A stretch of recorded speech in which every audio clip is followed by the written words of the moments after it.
Bueno, pues sigamos con el tema de Europa. Me parece que es el que acabará definiendo cómo evolucionará la economía del mundo. Y empezamos por el caso griego. Se ha hablado que la situación en Grecia se compone con la salida de George Papandreou. La verdad es que lo que estamos viendo es simplemente una evolución en un problema político muy severo que, en mi opinión, en el fondo lo que tiene es la dificultad de convencer al pueblo griego que lo que se tiene que hacer es entrar en un programa de austeridad que durará probablemente los próximos 9 años y que después de esos 9 años va a acabar quedando con un nivel de endeudamiento que sería igual al que hoy tiene Italia, que sería básicamente un endeudamiento como del doble del que tenía Argentina cuando estuvo en su problema de default. Entonces creo que esto es algo verdaderamente insostenible y por eso yo creo que hay que irse haciendo la idea de lo que he dicho antes, que Grecia va a entrar en un default. La gran pregunta que tenemos que hacernos es si ese default va a ser un default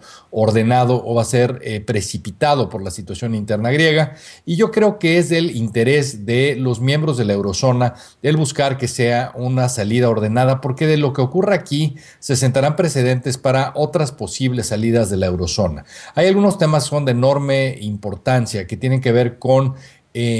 aspectos sobre todo legales. Hay una parte que tiene que ver con la asociación, digamos, que tiene Grecia con la eurozona, donde las implicaciones son que si se sale de la eurozona, también se sale de la Unión Europea. Y para muchas de las restricciones legales que tendría Grecia, es de gran importancia que todos los miembros de la eurozona estén de acuerdo en dejar salir a Grecia y que se vaya sentando entonces un camino suave en el cual primero se tendría que empezar por definir qué pasa con el nuevo Banco Central griego, cómo se hace para sacar tanto activos como pasivos del Banco Central Europeo y cómo se transfieren estos de euros a dracmas. Lo siguiente que se tiene que ver es cómo funcionan los depósitos de reservas de bancos comerciales dentro del Banco Central Europeo y cómo se convertirían también a dracmas, donde las porciones de estos que están reservando depósitos de entidades que no son residentes de Grecia seguirían quedando en euros. Después se tendría que ver qué pasa con todos los contratos que están denominados en euros y cómo se convertirían.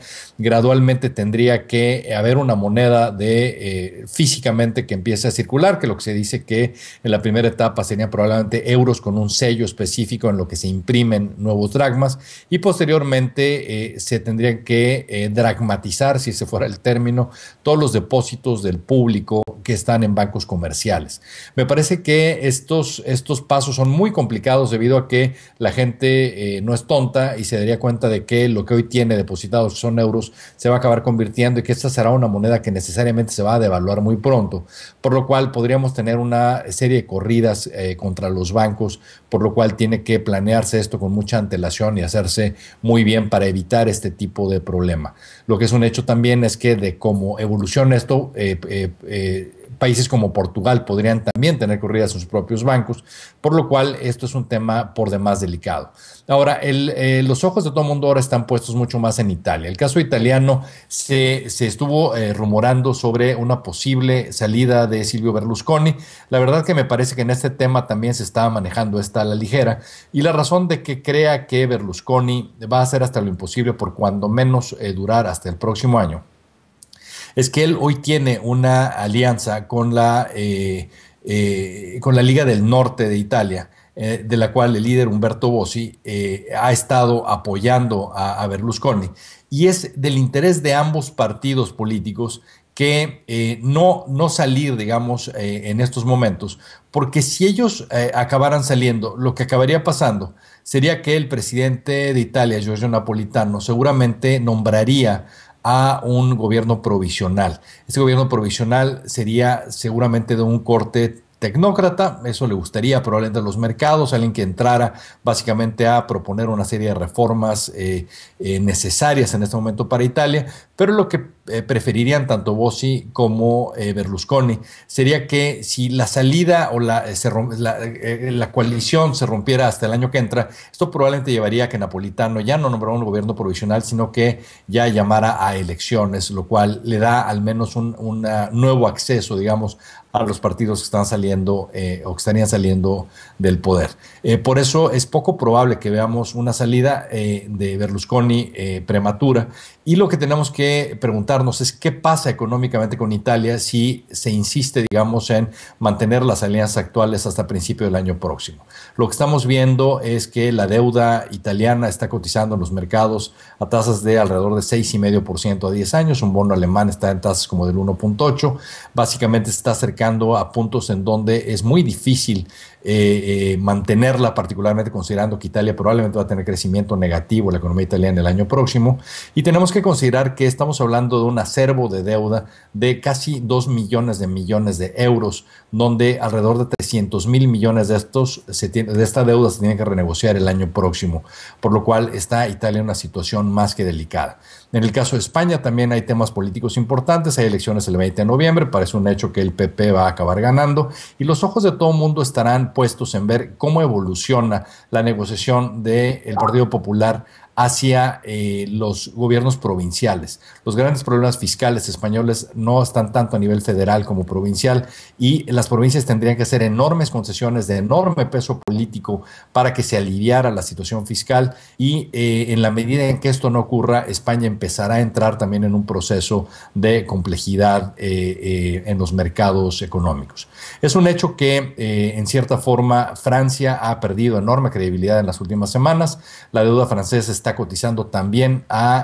con el diferencial mayor que ha habido en la historia con respecto a la deuda alemana. Esto es porque hay una fuerte preocupación de que la deuda francesa podría perder su calificación AAA y esto es de enorme relevancia porque en caso de que ellos pierdan la calificación AAA, esa baja en la calificación se la acabarían trasladando a el Fondo de Estabilidad Europeo, el cual tiene la calificación de las entidades o de los países, en este caso, que están garantizando esta deuda. Lo que es un hecho es que este Fondo de Estabilidad, del cual sabíamos que los mercados esperaban que tuviera alrededor de 1 millón de millones de euros para pensarse que era suficiente eso para poder blindar a la situación de la deuda italiana, tiene alrededor de 300 mil millones de euros comprometidos. Los países más fuertes de Europa no quieren meterse nuevamente la mano al bolsillo para fondear a esta entidad. En forma por demás ridícula, lo que han estado proponiendo es simplemente apalancar este fondo. Y es ridículo esto porque al final del proceso los mercados se preguntarán quién es el que acabaría respaldando a ese apalancamiento y particularmente aquí la preocupación proviene de los enormes niveles de endeudamiento que tienen bancos tanto franceses como alemanes. Para tener una idea de que estamos hablando en endeudamiento, un banco en Estados Unidos por cada dólar que tiene de capital da $12 de crédito, un banco francés da alrededor de 24 y un banco alemán da 32. Por lo cual, con una pequeña baja relativamente en el precio de los activos que tienen en sus balances, podrían perder el capital de los bancos. Así que, si bien son bancos que están frágiles, son bancos que también podrían tener rescates de gobiernos como el alemán, que tendría más que suficientes recursos para rescatar, pero esto hace difícil que aparte Alemania se esté comprometiendo hacia garantizar deuda de otros países, particularmente una situación políticamente delicada. Lo que es un hecho es que en general en Europa estamos viendo surgimiento de nacionalismos, fuerte preocupación por que se estén tomando pasivos, digamos, de otros países y una posición muy poco europea, aún en países como por ejemplo Suiza, que se ha manifestado fuertemente en contra de la migración. En estos momentos hemos visto procesos de aislamiento también en países como Finlandia, en países como Austria, y esto parecería que eso es lo que seguirá hacia adelante, lo cual hará mucho más difícil políticamente que haya medidas fuertes que apoyen a la Unión Europea. Sigo pensando, básicamente en resumen, que Grecia va a acabar saliendo de la eurozona y probablemente después de ellos irá Portugal. Si Alemania, sobre todo, no está dispuesto a incrementar fuertemente los recursos que están en el Fondo de Estabilidad, va a haber ataques especulativos fuertes, particularmente contra Italia. Quién sabe si alcancen a aguantar a elecciones para el año próximo. Así que yo creo que esto seguirá estando delicado y acabará reflejándose, como he dicho antes, quizá particularmente en un euro debilitándose, porque mucho del dinero de reserva podría acabar moviéndose hacia el dólar. Hemos visto tasas en dólares por primera vez en la historia a 10 años abajo del 2% para bonos del Tesoro, y esto podría darle, por un lado, un poco de oxígeno a Estados Unidos, porque permitiría que las tasas hipotecarias probablemente empezaran a bajar, dándole un poquito de oxígeno al mercado inmobiliario que sigue estando muy debilitado, pero por el otro lado haría difícil la venta de exportación a estadounidenses, particularmente si consideramos que Europa quizá ya está en recesión, como lo mostraron las cifras de crecimiento de producción industrial en Alemania en el mes de septiembre, donde se estaba pronosticando un crecimiento de 0.9% y hubo un decrecimiento de más del 2%, así que el principal socio comercial de Estados Unidos está en problemas. Esto es una situación francamente recesiva, tanto a nivel de Europa como a nivel internacional, por el peso de Europa en las finanzas internacionales, y esta volatilidad que hemos estado viviendo en los últimos días y en las últimas semanas, desafortunadamente acabará, o sea, no va a acabar pronto, porque vamos a seguir viendo este tipo de mercados bipolares que reaccionan con enorme euforia a noticias ligeramente positivas, pero después reaccionan fuertemente a la baja en el momento en que lo malo se va confirmando. Creo que hasta que no veamos mucho más decisión por parte no solo de los líderes europeos, sino de los sistemas políticos europeos que parecen estar